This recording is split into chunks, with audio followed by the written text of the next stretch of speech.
Χαίρετε. Ονομάζομαι Στέλιος Πανταζής και είμαι γιατρός με εξειδίκευση στην ιατρική διατροφολογία και τις διαταραχές του μεταβολισμού.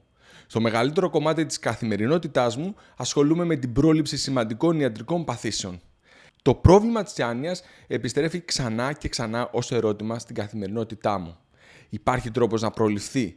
Τι μπορεί να κάνει κάποιος αν έχει στην οικογένειά του άνοια και θέλει να μειώσει την πιθανότητα να εμφανίσει ο ίδιος? Σύμφωνα με τις τελευταίες μελέτες, υπολογίζεται ότι η άνοια μπορεί να προληφθεί κατά 45%. Το υπόλοιπο 55% αφορά τα γονίδια μας. Εφόσον δεν μπορούμε να αλλάξουμε τα γονίδια μας, πρέπει να εστιάσουμε σε όσα μπορούμε να κάνουμε για να μειώσουμε έως και 45% την πιθανότητα εμφάνισης της νόσου. Υπάρχει μια σειρά από παράγοντες κινδύνου, τους οποίους μπορούμε να προσέξουμε, έτσι ώστε να μειώσουμε στο ελάχιστο την πιθανότητα να νοσήσουμε. Οι παράγοντες στους οποίους θα αναφερθούμε αφορούν όλα τα ηλικιακά στάδια. Στην παιδική ηλικία, ο σημαντικότερος παράγοντας είναι αναμφίβολα η εκπαίδευση. Οι μελέτες έχουν επιβεβαιώσει ότι όσα περισσότερα χρόνια σπουδάζει κάποιος και παραμένει στο εκπαιδευτικό σύστημα, τόσο μικρότερη είναι η πιθανότητα να εμφανίσει άνοια μεγαλώνοντας. Ένας άνθρωπος που τελείωσε το δημοτικό και σταμάτησε η εκπαίδευσή του σε αυτό το στάδιο έχει πολύ μεγαλύτερη πιθανότητα να εμφανίσει άνοια σε μεγαλύτερη ηλικία σε σχέση με κάποιον που προχώρησε τις σπουδές του στο γυμνάσιο, το λύκειο και το πανεπιστήμιο. Η εκπαίδευση κατά την παιδική, εφηβική και νεανική ηλικία αποτελεί ασπίδα κατά της άνοιας. Η εκπαίδευση όμως δεν σταματά με την ολοκλήρωση των σπουδών. Οι άνθρωποι οι οποίοι εργάζονται σε αντικείμενα που απαιτούν σκέψη έχουν μεγαλύτερη προστασία από την άνοια σε σχέση με εκείνους που κάνουν δουλειές με συνεχή επανάληψη. Ο εγκέφαλος χρειάζεται εργασία για να παραμείνει λειτουργικός. Ιδιαίτερα αποτελεσματικές στην πρόληψη είναι οι εργασίες που απαιτούν σκέψη και αλληλεπίδραση με άλλους ανθρώπους. Έχει υπολογιστεί ότι ένας άνθρωπος ο οποίος παραμένει στην τριτοβάθμια εκπαίδευση και συνεχίζει την καριέρα του σε μια δουλειά νοητικά απαιτητική έχει 37% μικρότερη πιθανότητα να εμφανίσει άνοια σε σχέση με έναν άνθρωπο που διέκοψε τις σπουδές του πρόωρα και στην επαγγελματική του ζωή ασχολήθηκε με μονότονες και επαναληπτικές εργασίες, όπως για παράδειγμα σε ένα εργοστάσιο. Αυτοί είναι οι παράγοντες κινδύνου που αφορούν τις ηλικίες μέχρι τα 50. Αν είστε ή πλησιάζετε τα 50, οι παράγοντες που θα αναφέρουμε τώρα είναι αυτοί που πρέπει να δώσετε μεγαλύτερη σημασία. Ίσως ο σημαντικότερος αναστρέψιμος παράγοντας για την εμφάνιση άνοια στις ηλικίες άνω των 50 είναι η μείωση της ακουστικής οξύτητας. Έχει υπολογιστεί ότι το 62% των ανθρώπων μετά τα 50 έχουν απώλεια ακοής, η οποία συνδέεται με αυξημένη πιθανότητα εμφάνισης άνοιας. Συγκεκριμένα, η μείωση της ακουστικής οξύτητας αυξάνει κατά 37% το κίνδυνο. Το ποσοστό είναι πάρα πολύ μεγάλο, γι' αυτό αν είστε άνω των 50 ετών πρέπει οπωσδήποτε να επισκεφτείτε έναν οτορινολαριγκολόγο. Αυτός θα σας κάνει ένα ακοόγραμμα. Μην καθησυχάζεστε επειδή νιώθετε λειτουργικοί. Πρέπει να εξεταστείτε και να επαναλαμβάνετε τον έλεγχο κάθε 2 με 3 χρόνια. Σε περίπτωση που η ακοή σας είναι μειωμένη, πρέπει να χρησιμοποιείτε ακουστικό. Αν η μείωση αφορά και τα 2 αυτιά, είναι απαραίτητη η χρήση 2 ακουστικών. Ο στόχος δεν είναι απλώς να ακούτε, αλλά το ακουστικό ερέθισμα να τρέφει αμφότερα τα ημισφαίρια του εγκεφάλου. Ένας εξίσου κρίσιμος παράγοντας είναι η κατάθλιψη. Αν έχετε κατάθλιψη και δεν ακολουθείτε συγκεκριμένη αγωγή από ψυχίατρο, η πιθανότητα να εμφανίσετε άνοια αυξάνεται κατά 125%. Η κατάθλιψη δεν επηρεάζει μόνο την ποιότητα ζωής, αλλά αυξάνει κατακόρυφα τον κίνδυνο νευροεκφυλισμού. Οι μελέτες επιβεβαιώνουν ότι η κατάλληλη θεραπεία μειώνει σημαντικά αυτόν τον κίνδυνο. Ποτέ δεν είναι αργά για να αντιμετωπιστεί. Το πρώτο βήμα είναι να απευθυνθείτε σε έναν ψυχίατρο για έγκαιρη διάγνωση. Στη συνέχεια, ο γιατρός θα σχεδιάσει την κατάλληλη αγωγή που θα βελτιώσει την καθημερινότητά σας και θα προστατεύσει το μέλλον του εγκεφάλου σας. Ένας ακόμα πολύ σημαντικός παράγοντας κινδύνου είναι τα χτυπήματα στο κεφάλι. Εδώ προφανώς δεν αναφέρομαι σε μικροτραυματισμούς της καθημερινότητας, αλλά σε σοβαρά περιστατικά, τροχαία ατυχήματα, πτώσεις που συχνά συνδέονται με κατάχρηση αλκοόλ, περιστατικά βίας ή τραυματισμούς από αθλήματα επαφής όπως η πυγμαχία. Η επίδραση είναι αθροιστική. Αυτό σημαίνει ότι ακόμα και μικρότερα χτυπήματα, αν συσσωρευτούν με τα χρόνια, μπορεί να οδηγήσουν σε σημαντική βλάβη. Τέλος, κάτι που πρέπει οπωσδήποτε να αποφύγετε μετά τα 50 για να προστατεύσετε τον εγκέφαλό σας είναι το κάπνισμα. Το κάπνισμα αυξάνει την πιθανότητα εμφάνισης άνοιας κατά 2 με 3 φορές, σε ποσοστό δηλαδή 200 με 300%. Αν καπνίζετε, μιλήστε με έναν γιατρό για να σας βοηθήσει στη διακοπή. Δεν είναι εύκολο, αλλά έχετε έναν ακόμα πολύ σοβαρό λόγο για να θέσετε ως στόχο τη διακοπή του.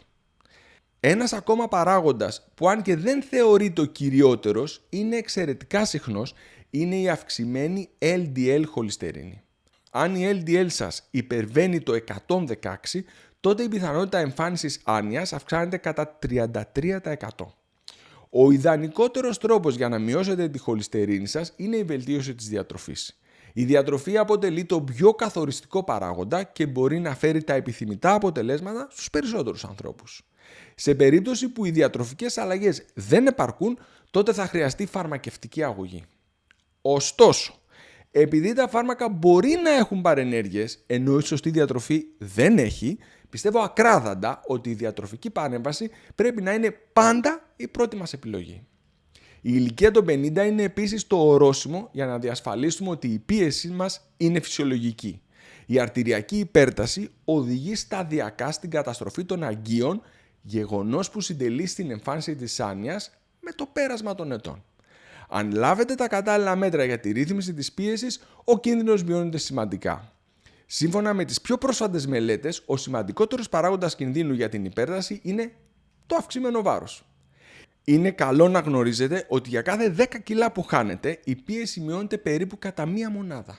Η απώλεια βάρους λοιπόν είναι το νούμερο 1 μέτρο προστασίας από την αυξημένη πίεση και της υγείας του εγκεφάλου. Το αυξημένο βάρος όμως αποτελεί και αναξάρτητο παράγοντα κινδύνου.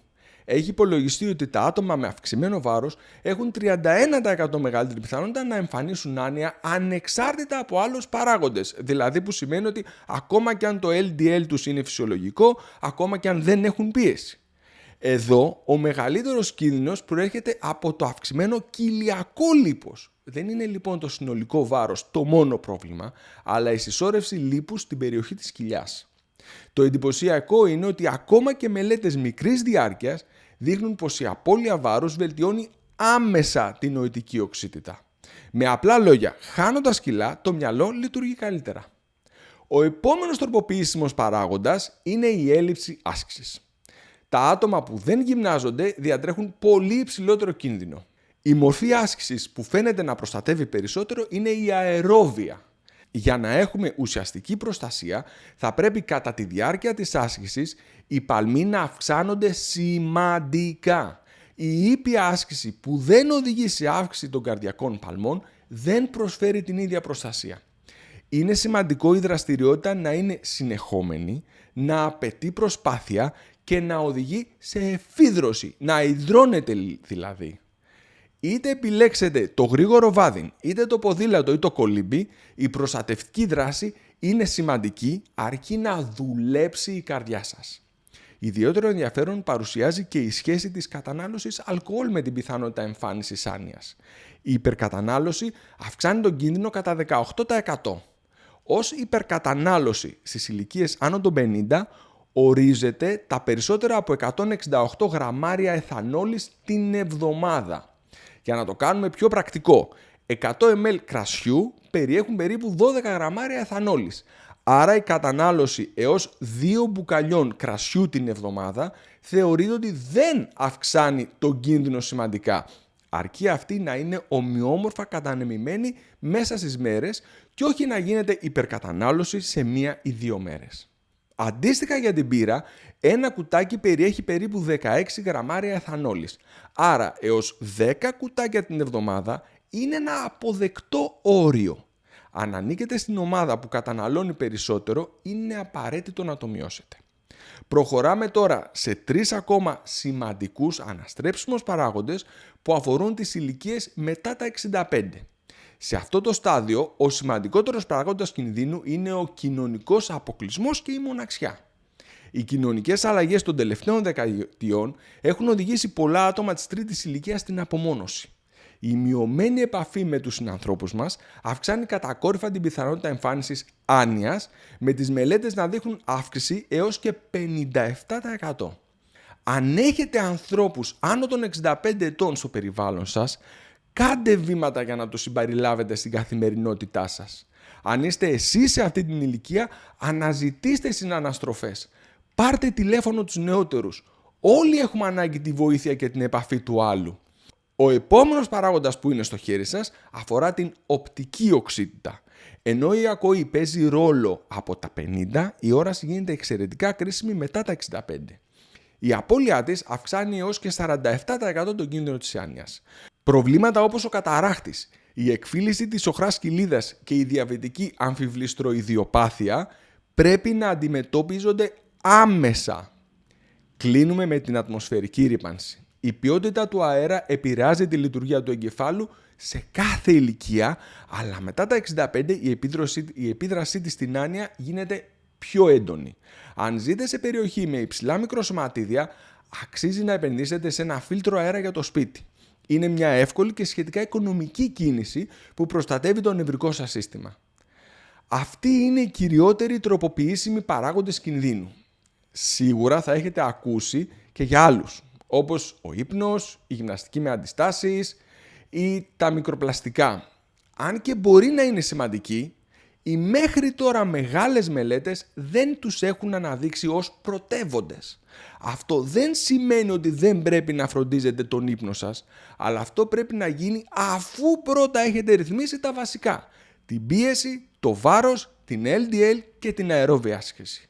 Δεν έχει νόημα να παλεύετε με τον ύπνο σας όταν έχετε αυξημένο κοιλιακό λίπος, ούτε να παίρνετε συμπληρώματα όταν η LDL σας είναι 150. Εστιάστε πρώτα στους παράγοντες που αποδεδειγμένα κάνουν τη διαφορά. Αυτά που ακούσατε σήμερα βασίζονται σε μια εκτεταμένη έρευνα που χρηματοδοτείται από το επιστημονικό περιοδικό Lancet, ένα από τα 3 σπουδαιότερα επιστημονικά περιοδικά στον τομέα της ιατρικής. Η έρευνα υπογράφεται από περίπου 30 κορυφαίους επιστήμονες στο χώρο. Θεωρείται ό,τι πιο αξιόπιστο υπάρχει αυτή τη στιγμή στο διαδίκτυο. Η έρευνα είναι διαθέσιμη δωρεάν για οποιονδήποτε έχει τη διάθεση να τη διαβάσει. Εκεί μπορείτε να βρείτε περισσότερες αξιόπιστες πληροφορίες. Στην περιγραφή έχω το σύνδεσμο της έρευνας που μπορείτε να την κατεβάσετε δωρεάν στο κινητό σας ή στον υπολογιστή σας και να τη μελετήσετε όσο πολύ θέλετε. Αν το θέμα της πρόληψης της άνοιας σας φαίνεται ενδιαφέρον, σας προτείνω να δείτε το βίντεο που εμφανίζεται αυτή τη στιγμή στα δεξιά μου, που δείχνει ποιες ασχολίες θωρακίζουν τον εγκέφαλο από την άνοια. Θυμίζω επίσης ότι πατώντας το κουμπί μου αρέσει και κοινοποιώντας το βίντεο, με βοηθάτε πολύ να συνεχίσω να δημοσιεύω ποιοτικά βίντεο στην ελληνική γλώσσα. Σας ευχαριστώ πολύ.